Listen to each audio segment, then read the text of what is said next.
Electric field intensity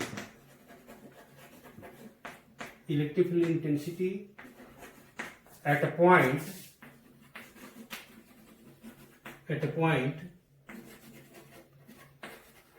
due to an infinite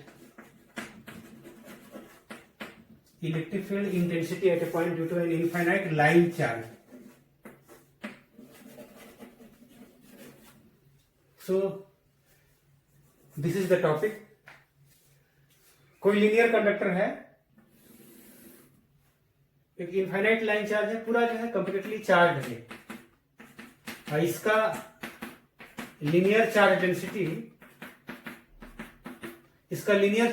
lambda है, जो मैंने पहले पढ़ाया था। हम लोग पढ़े थे, तीन चीज पढ़े थे, linear charge density, surface charge density and volume charge density. Linear charge density में मैंने बताया था लैम्डा इक्वल टू था dq by dl, surface charge density sigma था dq by ds, volume charge density rho था dq बाई dv। सो ये जो infinite line charge जो है, इसका लीनियर चार्ज डेंसिटी लैम्डा है, और लैम्डा मतलब ऐसा बोल सकते हैं कि चार्ज बाई लेंथ, माने पर यूनिट लेंथ में जितना चार्ज बटा हुआ है, पर यूनिट लेंथ में जितना चार्ज यूनिफॉर्मली डिस्ट्रीब्यूटेड है, that is called linear charge density. and we have to find out electric field intensity at the point P। ये पॉइंट P है due to this line charge. ध्यान देना है, question क्या यहां पर है, we have given an infinite line charge, that means इसका लेंथ जो है ना बहुत लंबा है, नीचे भी इस तरह से बहुत लंबा है, ऊपर भी बहुत लंबा है, और इसके कारण किसी एक पॉइंट पे, इसके नजदीक में कोई पॉइंट P है, and let this point is at a distance r from this line charge, and we have to find out electric field intensity at the point P due to this linear charge conductor। Line charge बोल सकते हैं या linear charge conductor बोलेंगे, both are the same thing। कि imagine करना है, ये पतला सा वायर है और ये पूरा कंप्लीटली जो है ना चार्ज है, कंप्लीटली चार्ज है, और ये बहुत लंबा है, इनफिनाइट लंबा है, नीचे भी है, इनफिनाइट लंबा नीचे भी, ऊपर भी है, ठीक है। और इसके कारण हमको निकालना है कि यहां से कुछ दूरी पे एक पॉइंट P है, हमें निकालना है कि यहां पर इलेक्ट्रिक फील्ड का वैल्यू कितना होगा। समझ में आ रहा है यहां तक? इस बात को समझना है कि ये इनफिनाइट लाइन चार्ज है, और मान लेते हैं यहां से यहां, समझाने के लिए मैं एक एग्जाम्पल दे रहा हूं, उसको समझना है, तभी आसानी से समझ में आ जाएगी बातें। यहां से r डिस्टेंस पे, यहां से मान लेते हैं r डिस्टेंस पर एक पॉइंट P है, तो यहां पे जो चार्ज है, इसके कारण यहां जो इलेक्ट्रिक फील्ड का वैल्यू जितना होगा, यहां से r डिस्टेंस पे कितना वैल्यू होगा, उतना ही होगा। यहां से फिर r डिस्टेंस पे उतना ही होगा, फिर यहां r डिस्टेंस पे उतना ही है, क्योंकि चार्ज जो है यूनिफॉर्मली डिस्ट्रीब्यूटेड है, यहां जितना चार्ज है, यहां जितना चार्ज है, हर जगह चार्ज का वैल्यू सेम है, तभी तो बोलेंगे इसको, तभी तो इसको बोलते हैं, लैम्डा को, रो को और सिग्मा को बोलते हैं कंटिन्यूअस चार्ज डिस्ट्रीब्यूशन। चार्ज जो है हर जगह यूनिफॉर्मली डिस्ट्रीब्यूटेड है। सो ध्यान देना है, बढ़िया समझना है कि यहां से r डिस्टेंस पे यहां जितना इलेक्ट्रिक फील्ड होगा, यहां से r डिस्टेंस पे फिर उतना ही होगा, यहां से r डिस्टेंस पे फिर उतना ही होगा, यहां भी उतना ही होगा, यहां भी r डिस्टेंस पे उतना ही होगा, यहां भी r डिस्टेंस पे उतना ही होगा, यहां भी r डिस्टेंस पे उतना ही होगा, फिर यहां मान लिया r डिस्टेंस पे उतना ही होगा। अच्छा, एक विशेष बात, एक क्वेश्चन है, इस लाइन चार्ज के कारण जहां जहां इलेक्ट्रिक फील्ड सेम हुआ r डिस्टेंस पे, वे सारे पॉइंट्स को, उन सारे पॉइंट्स को अगर मैं मिला दूं तो कैसा शेप बनेगा? सर्कल। और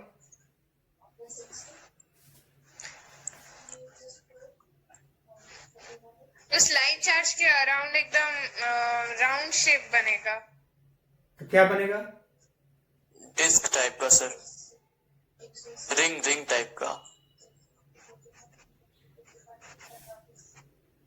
सभी पॉइंट्स को मिला देने से क्या बनना चाहिए? स्फीयर। क्लियर नहीं बनेगा, वो कंप्लीट फिगर नहीं आएगा। इसका आंसर मालूम है सभी को, है ना? अंदर में है, मैंने माइंड में अभी आ नहीं रहा है बाहर, है ना? फिर से मैं समझा रहा हूँ, ये पेन है, दिख रहा है ना? ठीक है, तो मैंने बोला यहां से मैंने बोला कि 5 सेंटीमीटर पे एक पॉइंट यहां मिला, 5 सेंटीमीटर पे यहां भी मिलेगा, यहां भी मिलेगा, यहां भी मिलेगा, यहां भी मिलेगा, यहां भी मिलेगा, यहां भी मिलेगा।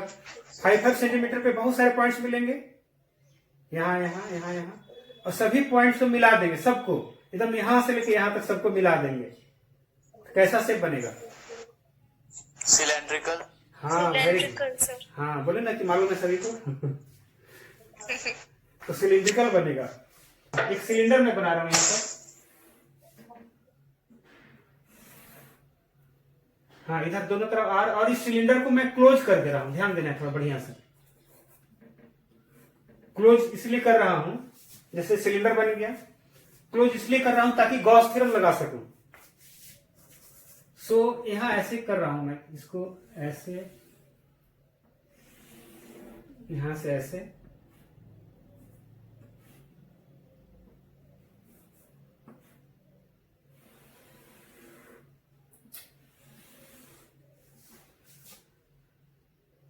इसको डॉटेड लाइन दे देते हैं। ये बैक साइड में है। सो ये जो है ना इस तरह से बना है।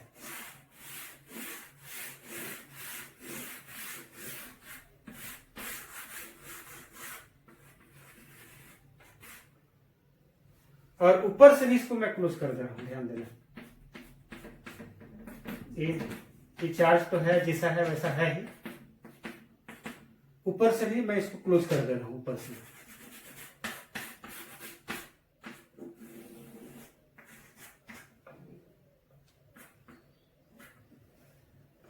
ठीक है, अब यहां समझना है इस तरह से कि जैसे पॉजिटिव चार्ज है सब।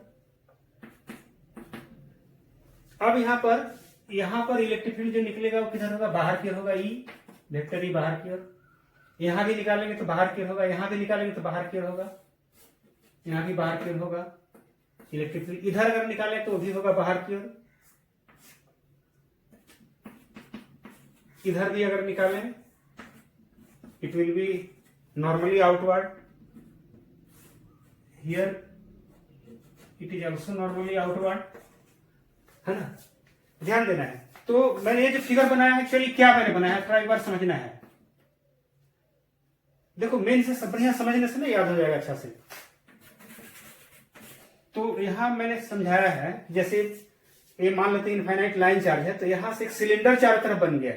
सिलेंडर को मैंने क्लोज कर दिया so that we can apply Gauss theorem. और ये जो इसमें 3 सरफेस हो गया, ध्यान देना है। एक curve surface, upper plane surface and lower plane surface. तो अब ऐसा करते हैं ना, जैसे मैंने बताया था, यहां छोटा सा एरिया एलिमेंट लेते हैं। जैसे मान ली पी पॉइंट है तो यहां पर एरिया एलिमेंट लिए, तो एरिया एलिमेंट लिए तो इसको बोलेंगे डीएस।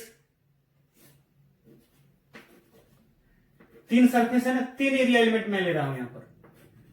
एक एरिया एलिमेंट मैं इस पे यहां ले रहा हूं, यहां पर एरिया एलिमेंट डीएस। एक एरिया एलिमेंट मैं नीचे ले लेता हूं, इधर नीचे वाले लोअर सरफेस पे।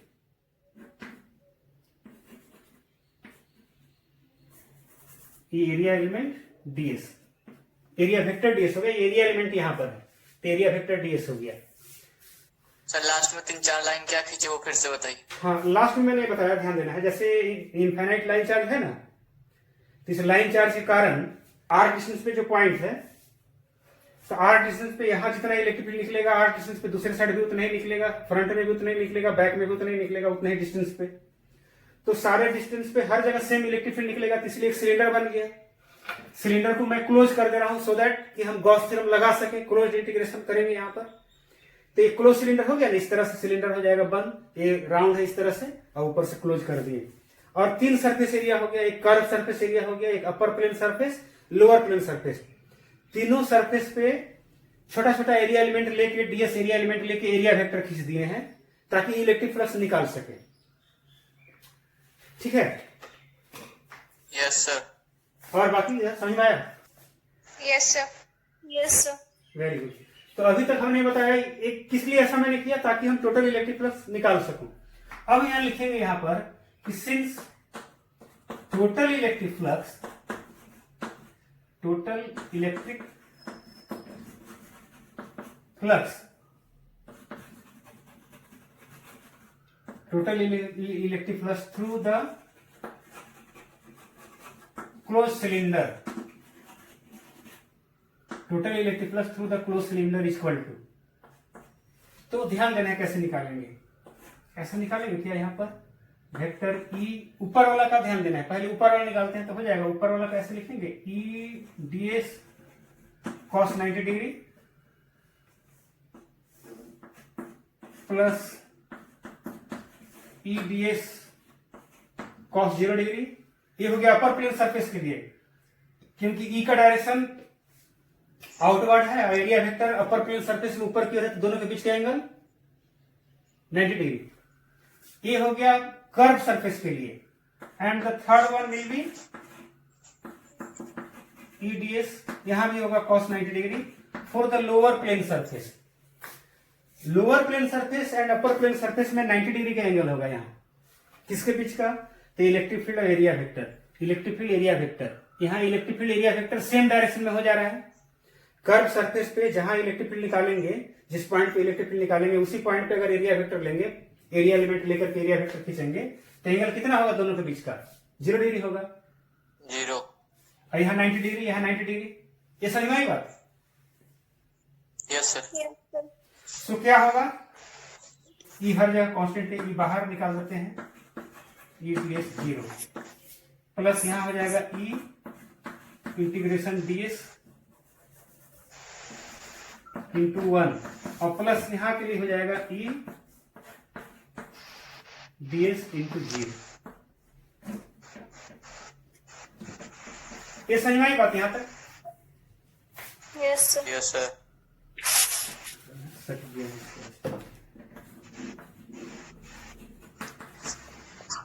ठीक है ना। अब यहाँ ये समझना है, ध्यान देना है, ये तो 0 हो गया, अच्छा ई डी ई हो गया यहाँ पर, अच्छा डीएस का इंटीग्रेशन करेंगे कितना होगा,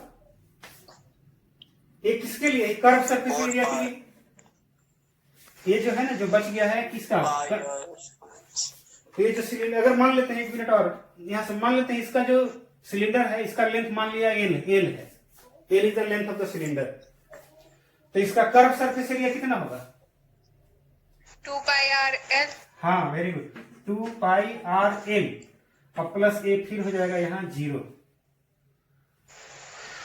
ये समझना यहाँ पर, ये तो सिलेंडर का कर्व सरफेस एरिया 2 पाई आर एल मैंने ले लिया, तो इसका मतलब यहाँ पर बच गया कितना, 2 पाई आर, सॉरी ये बच गया कितना, तो ई इंटू 2 पाई आर एल, ये हो गया इक्वेशन फर्स्ट। ये समझ में आया यहाँ तक। Yes sir. ये क्या निकला, ये निकला है इलेक्ट्रिक फ्लक्स, ये निकला total electric flux through the close cylinder. ठीक है, अब देखना है कि जो क्लोज सिलेंडर है उसके अंदर में टोटल चार्ज कितना है। अब थोड़ा सा मैं रफ करता हूं इधर बगल में, लेमडा का यूनिट होता है क्या, तो कूलम पर मीटर, ध्यान देना है, लेमडा का यूनिट क्या होता है, कूलम पर मीटर। अब यहाँ ऐसा समझना है कि 1 मीटर लेंथ में, 1 मीटर लेंथ में मान लीजिए लेमडा कूलम चार्ज है, इसका मतलब ये हुआ लेमडा कूलम पर मीटर मतलब कि 1 मीटर लेंथ में लेमडा कूलम चार्ज है, तो एल लेंथ में कितना चार्ज होगा, तो lambda into L. Yes sir. ध्यान देना, फिर समझना है, इसको बोलते हैं लीनियर चार्ज डेंसिटी। और लीनियर चार्ज डेंसिटी का फॉर्मूला मैंने बताया था इस तरह से, लेमडा इक्वल टू था dq बाई dl था, मतलब चार्ज बाई लेंथ। हाँ मतलब यहाँ ऐसे समझेंगे सिंपली कि यूनिट लेंथ में अगर लेमडा कूलम चार्ज है तो एल लेंथ में कितना होगा, तो लेमडा इंटू एल हो जाएगा।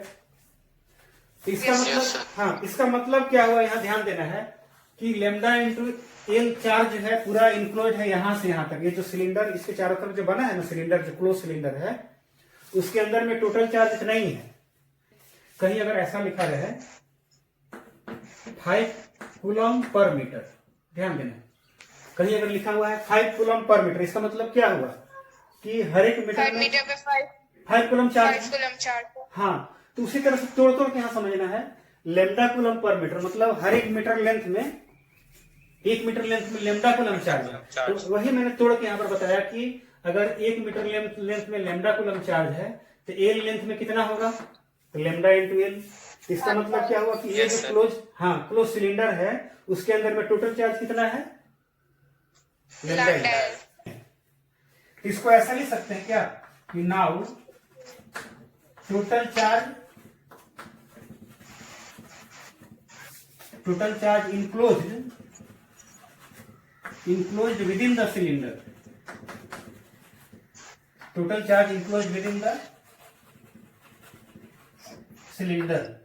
तो total charge enclose with in the cylinder कितना है? तो लेमडा इंटू एल निकल गया, ये हो जाएगा इक्वेशन 2। अब यहां पर क्या करेंगे, यहां लिखेंगे नाउ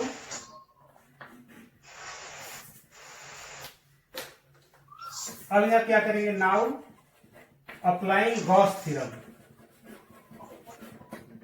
अप्लाइंग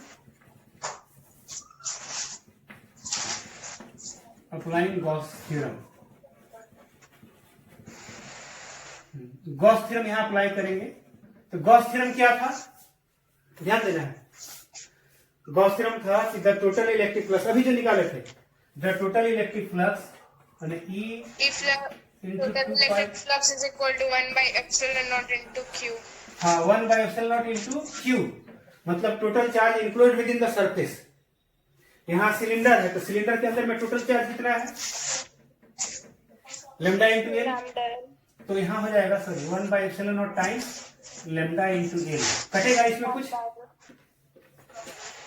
कुछ कटेगा, एल कटेगा, एल कट जाएगा। तो यहाँ से देयरफॉर ध्यान देना है, ई का वैल्यू कितना निकल गया, ई का वैल्यू निकल जाएगा लेमडा बाई epsilon naught। हाँ, ऐसे हो जाएगा 2 पाई आर epsilon naught। यही ना होगा। Yes sir. हाँ, so this is the required expression for electric field at a point due to an infinite line charge. अच्छी की बात ध्यान देना है, जैसे इनफाइनाइट लाइन चार्ज है ना, मैंने यहां पर बोला इनफाइनाइट लाइन चार्ज। तो इनफाइनाइट लाइन चार्ज में से हमको क्लोज सिलेंडर कंसीडर करना था, तो क्लोज सिलेंडर कंसीडर किए। अब ये छोटा सिलेंडर हो चाहे बड़ा सिलेंडर है, चाहे छोटा सिलेंडर में लेंथ कम हो चाहे बड़ा हो, लेंथ ज्यादा हो, लेंथ तो लास्ट में कटना ही है। लेंथ लास्ट में क्या होगा, Yes sir। कट गया है ना। तो यहां पर ध्यान देना है कि जो फाइनल जो फार्मूला आ रहा है ना, किस पर डिपेंड कर रहा है, लीनियर चार्ज डेंसिटी पे और आर पे। Yes sir. बाकी तो कांस्टेंट है, 2 पाई एप्सिलॉन नॉट, सारे कांस्टेंट्स हैं।